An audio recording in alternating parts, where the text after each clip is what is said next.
DM के chamber के ठीक सामने हंगामा कर रहे समर्थकों के साथ अलंकार अग्निहोत्री ने भी नारे लगाए। बोलो जय भवानी, जय भवानी, जय भवानी, जय श्री राम, जय परशुराम। काफी देर तक अलंकार अग्निहोत्री और उनके समर्थक वहीं पर डटे रहे और डीएम से मुलाकात करने की मांग पर अड़े रहे और डीएम ऑफिस के परिसर में ही धरने पर बैठ गए। इससे एक दिन पहले अलंकार अग्निहोत्री ने 5 पेज का इस्तीफा लिखकर अपने पद से इस्तीफा दे दिया था।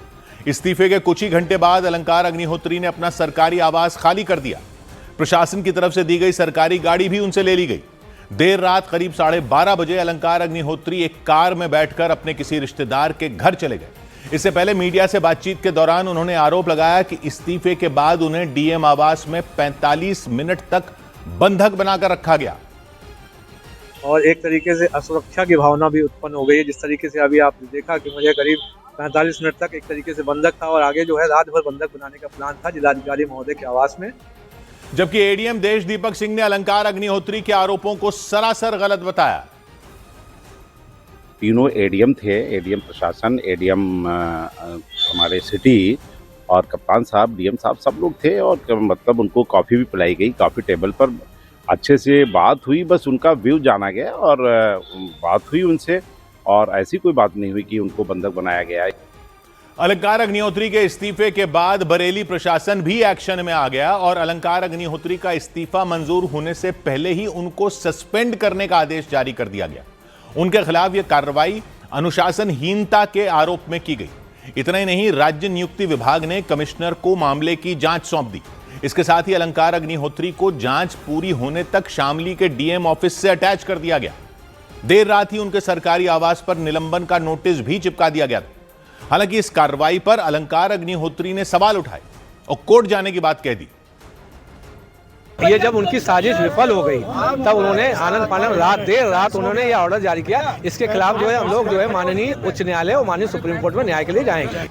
नियमों के मुताबिक कोई भी अफसर इस्तीफा मंजूर होने तक राज्य शासन के खिलाफ कोई भी बयानबाजी नहीं कर सकता। नियम नहीं मानने पर उसे निलंबित या बर्खास्त किया जा सकता है और प्रशासन के मुताबिक अलंकार अग्निहोत्री के मामले में ऐसा ही हुआ। हालांकि प्रशासन की कार्रवाई के बीच बरेली के सिटी मजिस्ट्रेट पद से इस्तीफा देने वाले अलंकार अग्निहोत्री के समाजवादी पार्टी में जाने की अटकलें तेज हो गई।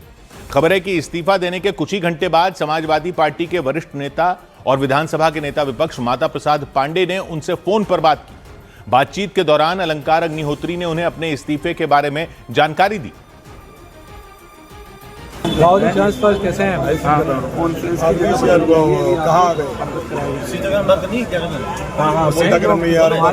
करना ही पड़ेगा, मतलब समाज में कोई सुन नहीं रहा तो ले लो, ओके कर दो।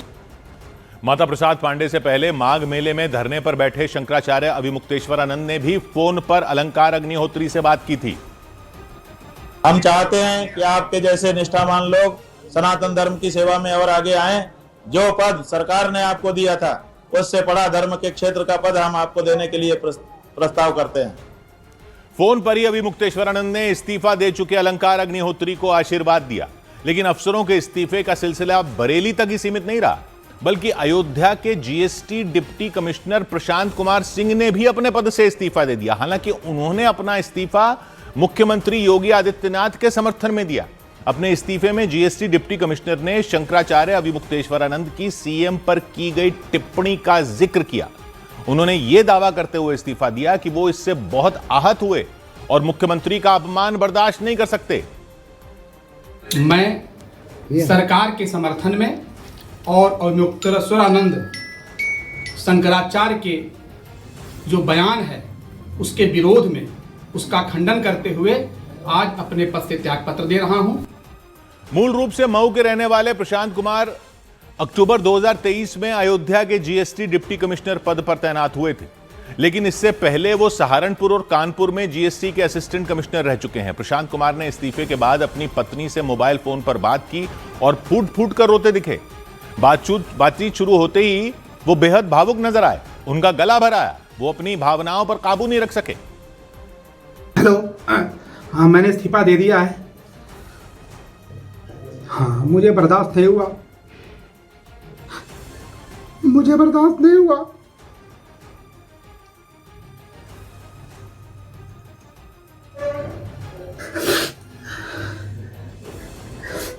जिसका नमक खाते हैं उसका सिला अदा करना चाहिए, मुझे बर्दाश्त नहीं हुआ। प्रशांत कुमार सिंह ने बताया कि बीते कुछ दिनों से उनके मन में उथल पुथल चल रही थी। उनके मुताबिक मुख्यमंत्री के खिलाफ लगातार हो रही अपमानजनक टिप्पणियों की वजह से उन्होंने अपने पद से इस्तीफा देने का फैसला कर लिया। सौभाग्य की एक बात यह कि अब तो सरकारी अफसर सीधा पॉलिटिकल मुद्दों पर इस्तीफे देने लग गए हैं।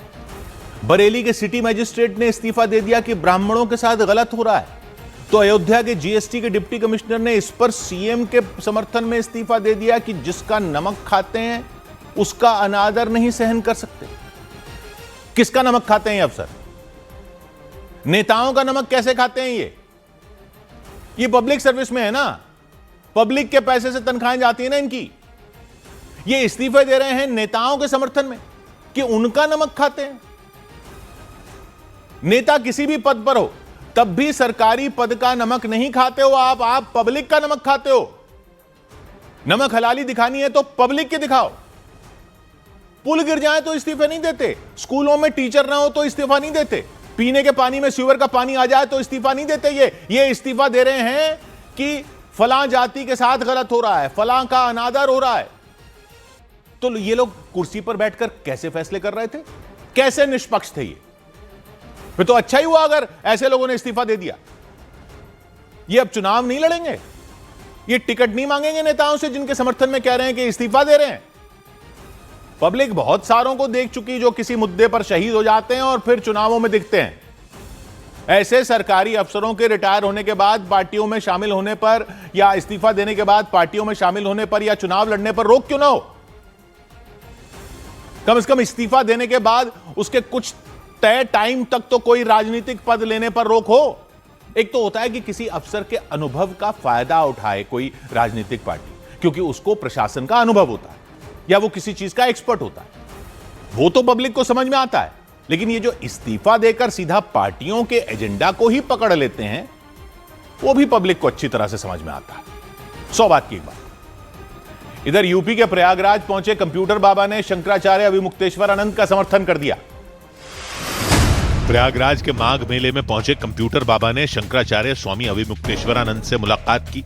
बातचीत के बाद वो भी अपने शिष्यों के साथ अभिमुक्तेश्वरानंद के समर्थन में धरने पर बैठ गए। उन्होंने उत्तर प्रदेश सरकार और मेला प्रशासन पर कई गंभीर आरोप लगाए। लाखों संत इकट्ठा, सबका कहना है कि सनातन के साथ गलत हो रहा है, संत समाज के साथ गलत हो रहा है। शंकराचार्य स्नान नहीं कर पाए, इसलिए पूरा संत समाज दुखी है। गुजरात के पूर्व मुख्यमंत्री शंकर सिंह वाघेला ने प्रयागराज माघ मेले